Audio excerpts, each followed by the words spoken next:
क्या कुछ रेमेडीज उस दिन की होती हैं कि भाई आपको संतान चाहिए तो ये कर लेना, क्योंकि उस दिन अक्षय है, आपने पहले ही जी कहा जी कि अक्षय है, जी जो जी करोगे वो पूरा जी पूरा होगा। जी जी तो जी इस दिन संतान चाहिए तो ये उपाय कर लो, धन चाहिए तो ये कर लो, जी और जी अगर किसी की लव मैरिज नहीं हो रही है तो जी वो जी अगर अपने प्रेमी को पाना चाहता है तो वो कर लो। जी जी। क्या उपाय हो सकते हैं देखिए, इसमें? मैं इस बारे में ये कहूँगा कि आप कभी भी त्योहार के हिसाब से मैं भगवान को नहीं बाँटता।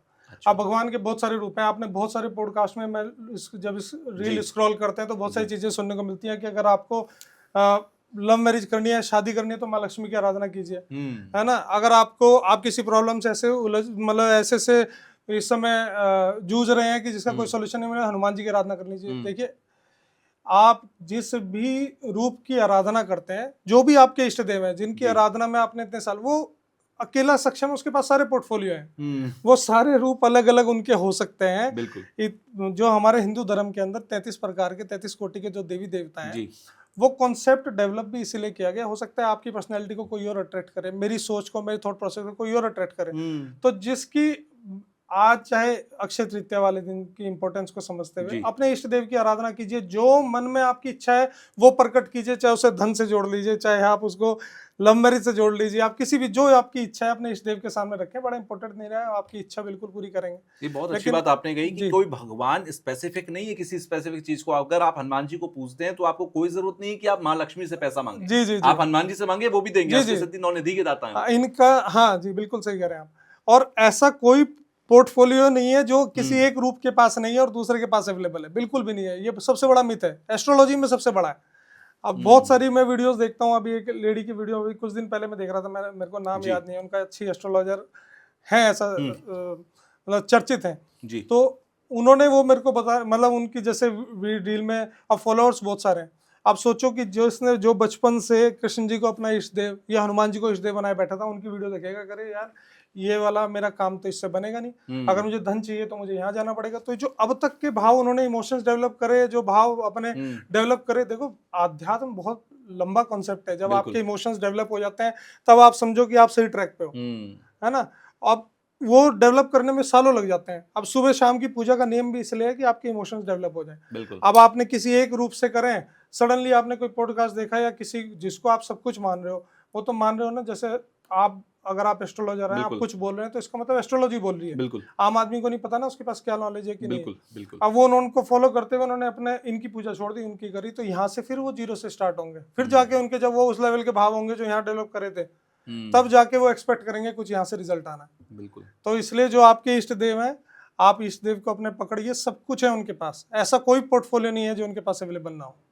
अच्छा, यहाँ पर मैं अपना पर्सनल एक्सपीरियंस भी शेयर कर देता हूँ। कुछ दिन पहले की बात है, जी मेरे मन में खुद ख्याल आया कि मेरे मंदिर में इतने सारे भगवान हैं। मैं हनुमान जी को बहुत मानता जी हूँ जी जी और मुझे लगता है कि आज मैं जो भी हूँ हनुमान जी की वजह से हूँ। जी तो एक दिन मेरे मन में ख्याल आया कि दूसरे भगवान भी तो हैं, जी कहीं मैं भेदभाव तो नहीं करता हूँ। जी जी फिर मेरे मन में एक चीज बहुत क्लियर आई कि एक ही भगवान अगर आप पकड़ लेते हो जी तो वो आपको पहली बात तो सब कुछ दे सकते जी हैं, और जी दूसरी बात अगर आप दूसरे की तरफ जा रहे हो तो ये भी आपकी परीक्षा है। जी जी वो भी जी देख रहे हैं कि तू मेरे पास रहेगा या नहीं रहेगा, क्योंकि जी देना है तो वो सब दे सकते जी हैं, जी अदरवाइज जी जी कुछ नहीं।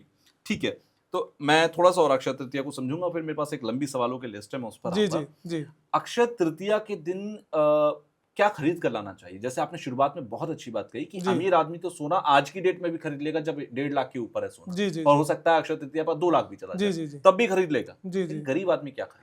देखिए, अगर गरीब आदमी कुछ परचेज करना चाहता है तो उसको वो चीज़ इस्तेमाल करनी चाहिए। वैसे तो देखो, मेटल का इस दिन नो डाउट बहुत जगह जिक्र आता है शास्त्रों में। अच्छा। जैसे मेटल का मतलब जो घर में यूटेंसिल इस्तेमाल होते हैं जी। वो भी खरीदना अपने में, अगर कोई आदमी सोना चांदी नहीं अफोर्ड कर सकता तो वो कोई बर्तन ले आए अपने घर में, है ना, जो उसके घर में रेगुलर इस्तेमाल होने वाला है। जो बर्तन पहली बार घर में आए वो अपने इष्ट देव का भोग लगाए उससे, अच्छा, है ना? चाहे वो तो चांदी का हो चाहे चाहे वो वो स्टील चांदी का का हो, हो चाहे वो चलेगा। स्टील का हो, हम्म। चलेगा।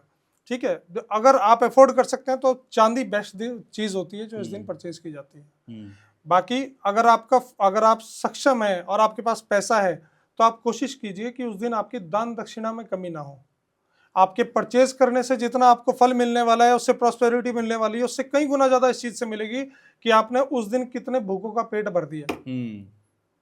देखो, माँ लक्ष्मी की आराधना करने हो, माँ लक्ष्मी का काम है बांटना। बिल्कुल। माँ लक्ष्मी अपना पात्र देखती है कि कौन इस लायक है कि जिसके पास धन होना चाहिए। हम्म, अब आपको उस लायक बनने का वो दिन तो बेस्ट दिन है ना, जिस दिन आपको अपने आप को डेमोस्ट्रेट करना है। तो इसलिए ये इस दिन अगर आप चाहे पैसे वाले हों या आपकी थोड़ी सी अफोर्डेबिलिटी कम है, तो अपनी अपनी मतलब समझ लो आप अपनी पॉकेट के हिसाब से उतना ही आप दान दक्षिणा में फोकस कीजिए, वो बेस्ट रेमेडी है। सबसे अच्छा होगा कि आप भूखों का पेट भरिए जी जी और आप प्यासे को पानी पिलाइए। वैसे भी गर्मी तब तक जी जी शवाब पर होगी, जी जी लगभग अप्रैल का आखिर का महीना होगा। कुछ ऐसी रेमेडीज होती हैं जो सबके लिए कॉमन है, जो सब कर सकते हो, जिसके लिए इंसान को सोचना न पड़े, अरे आपने जो रेमेडी बताई है वो मेरे ग्रहों के हिसाब से है या नहीं है। जी बहुत सारे जी लोग रेमेडीज करने में डरते भी हैं। जी जी कुछ ऐसी रेमेडीज, आप क्या लगता है कौन सी ऐसी रेमेडीज होती हैं जो सबके लिए हैं, सबको करना चाहिए अपने रूटीन लाइफ में? जी जी देखिए, एस्ट्रोलॉजी में जो रेमेडीज ऐसी हैं जो कॉमनली सबको करनी चाहिए, फॉलो हम्म, करनी ही चाहिए, हम्म, वो है जो पुराने समय में हमारी दिनचर्या हुआ करती थी। जैसे दिन की शुरुआत हुई तो सूर्योदय के समय सूर्य को जल दिया। सूर्य को जल देना इतना जबरदस्त रेमेडी है। चक्कर क्या है कि आदमी जब तक रिजल्ट नहीं देखता ना, उसको मोटिवेशन नहीं आता। अब रिजल्ट कब आता है? जब आपका काम करने का प्रोसेस करेक्ट हो। आप सूर्य को जल दे रहे हो, 9 बजे दे रहे हो, 10 बजे दे रहे हो, उसका आप रिजल्ट फील नहीं कर पाओगे। कोई भी एफर्ट्स आपके भगवान के प्रति वेस्ट नहीं जाते। मैं ये नहीं कह रहा हूँ 10 बजे दोगे तो बिल्कुल बेकार है, ऐसा नहीं है। उससे आपकी कंटिन्यूटी बनती है। ठीक है। लेकिन अगर अगर आप नियम के हिसाब से, शास्त्रों के हिसाब से, सूर्य के 2 रूप हैं, एक सौम्य रूप, एक रौद्र रूप। सौम्य जी। रूप क्या होता है? जब सूरज ऑरेंज कलर का हो, सुबह का राइजिंग सन, समय, बिल्कुल। वो सूर्योदय के बाद 5-7 मिनट ही ऑरेंज रहता है। हम्म, उस समय अगर आप सूर्य के दर्शन करते हुए सूर्य को जल दे पाए तो वो हम्म, सूर्य की जबरदस्त रेमेडी है, हर किसी को करनी चाहिए। हम्म, कुछ लगन ऐसे होते हैं, मैंने पिछले पॉडकास्ट में भी अपने जी, जिक्र किया था, जी, जिसमें एकदम से इफेक्ट उसका नजर आ जाता है। जैसे अब मेष लगन वालों के लिए जो है पंचमेश हो गए, एक त्रिकोण होता है, बड़ा इंपॉर्टेंट भाव होता है, उसके स्वामी हो जाते हैं सूर्य महाराज।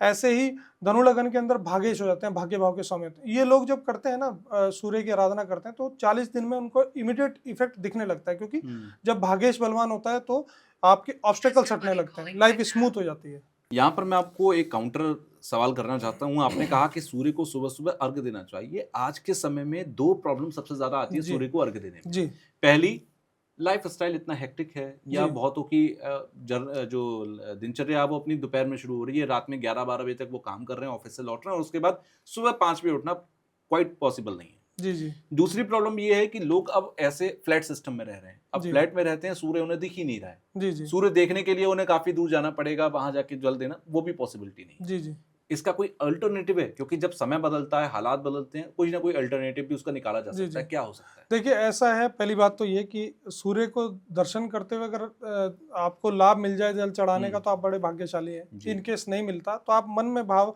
में दर्शन करके सूर्य महाराज के उसी सौम्य रूप के दर्शन करते हुए, और मानसिक तौर पे भी आप जल कर चढ़ा सकते सकते हैं, उनके दर्शन कर सकते हैं मानसिक रूप में, और जल दे सकते हैं। अब देखिए, कोई भी रेमेडी जिससे आप एक्सपेक्ट कर रहे हो कि रिजल्ट बहुत बड़ा है, वो जी। त्याग तो मांगेगी। हम्म, फ्री में कुछ नहीं मिलता। आप इतने एफर्ट कर रहे हो, दिन रात मेहनत कर रहे हो, जी। तब अपने घर वालों का पेट पालन कर बिल्कुल। पा रहे हो ना। ऐसे ही जब आप कोई रेमेडी करने जा रहे हो और उसका ऑल्टरनेटिव जैसी चीज मैं नहीं मानता। देखो, जो सूर्य को जल देने का लाभ है, जिस लगन के अंदर जिसको मिलना है, उसका ऑल्टरनेटिव हो सकता है बहुत सारे हैं, ऐसा नहीं है कि नहीं है। बिल्कुल। लेकिन जिस लेवल की हम एक्सपेक्टेशन इससे रख सकते हैं, उनसे नहीं रख सकते। ऐसे ही जैसे हल्दी चंदन केसर का तिलक लगाना, सवेरे पहले सभी लोग लगाया करते थे। अब गुरु की इसके पीछे बहुत लंबी स्टोरी है, आप पॉडकास्ट में थोड़ा समय कम होगा, वरना मैं जी। आपको बताता कि इसकी महत्ता कितनी बड़ी है।